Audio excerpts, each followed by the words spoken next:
জ্বলন্ত আগুনের মধ্যে এবার ঘি ঢেলে দেওয়ার জন্য অসন্তোষ প্রামাণিক সুযোগে সদ্ব্যবহার করে নিল। হ্যাঁ বন্ধুরা, ভিডিওতে লাইক দিয়ে দেখতে থাকুন। যে মুহূর্তে কিনা সেই টিভির মধ্যে সমস্ত প্রমাণ মেঘার বিরুদ্ধে যাওয়া মাত্রই ইন্দ্রাণী গাঙ্গুলির চোখ খুলে যায় এবং ইন্দ্রাণী গাঙ্গুলি বলতে থাকে যে তার মানে রাজ, আমি আরও একবার ভুল করলাম। আমার ছেলের জীবনের সিদ্ধান্ত নিতে গিয়ে আমি আরও তাড়াহুড়া করে আমি আরও একবার আমার ছেলের জীবনে সর্বনাশ ডেকে আনতে চলেছিলাম। আমি কেমন মা বলো রাজ। ঠিক সেই সময় ইন্দ্রাণী গাঙ্গুলি যখন বলতে থাকে যে সিদ্ধার্থ, এক্ষুনি পুলিশ ডাকো এবং এই দু বোনকে ঘাট ধাক্কা দিয়ে বাড়ি থেকে বার করে দাও এবং যত শীঘ্র সম্ভব পুলিশের হাতে ওদেরকে গ্রেফতার করো। ঠিক সেই সময়ই যখন কিনা মেঘা বলতে থাকে যে এই ইন্দ্রাণী গাঙ্গুলি, তুই কিন্তু এখনো পর্যন্ত আমাকে চিনে উঠিসনি কে? এই মেঘা ব্যানার্জি কিন্তু এত সহজে দেবলীনার মতন দমে যাওয়ার মতন মেয়ে না। দেবলীনাকে চার দেওয়ালির মাঝখানে জিম্মি করে রাখতে পেরেছিস, কিন্তু আমাকে কোনো মতে পারবি না, কারণ তার আগে আমি তোদের সব কটাকে শেষ করে দিয়ে আমার বোনের প্রতি হওয়া অন্যায়ের প্রতিশোধ নিয়ে তবেই আমি এখান থেকে যাবো। ঠিক সেই সময় পুলিশ ডাকা মাত্রই পুলিশ যখন সেখানে এসে হাজির হয়, ঠিক সেই তার আগ মুহূর্তেই সেখানে অসন্তোষ প্রামাণিক এসে হাজির এবং অসন্তোষ প্রামাণিক বলতে থাকে যে আরে আরে ইন্দ্রাণী ম্যাডাম,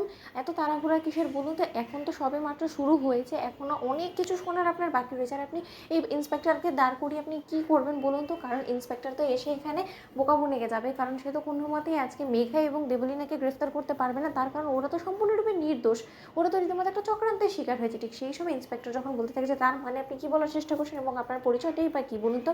অন্যদিকে ইন্দ্রাণী গাঙ্গুলি যখন বলতে থাকে যে ইন্সপেক্টর, আপনি তো ওনাকে খুব ভালো করেই চেনেন, আপনি যদি না চিনে থাকেন তাহলে আমি ওনাকে আপনাকে বলছি যে উনি হলো গিয়ে অসন্তোষ প্রামাণিক, যে কিনা বেআইনিভাবে সমস্ত কারবার করে উনি চায় যে কোনো মূল্যে হোক না কেন কোটি কোটি টাকা হাতিয়ে নিতে এবং রাষ্ট্রীয় সম্পদ নষ্ট করতে, যেটা কিনা আমি কোনো মতে তাকে করতে দেবো না। আমি তাই সে প্রতিনিয়ত আমাকে এসে এরকম করে জব্দ করার চেষ্টা করে, কিন্তু কোনো মতেই সে কোনো কিছু করে উঠতে পারেনি। অন্যদিকে অসন্তোষ প্রামাণিক যখন বলতে থাকে যে কোনোবার যে পেরে উঠিনি বিধায় আজও পারবো না, সেটা কী করে ভাবলেন বলুন তো?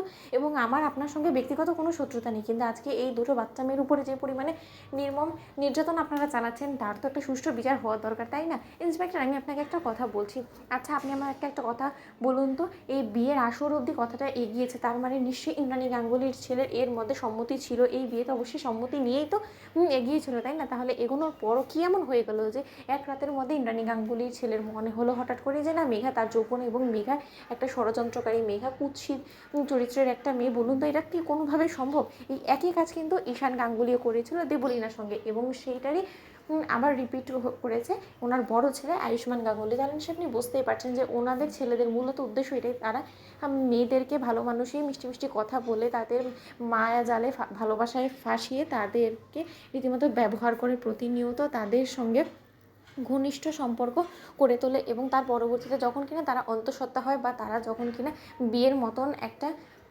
পবিত্র জড়ানোর কথা বলে, তখনই তারা খারাপ হয়ে যায়। তো বন্ধুরা, লাইক এবং শেয়ার করে সাবস্ক্রাইব করতে ভুলো না।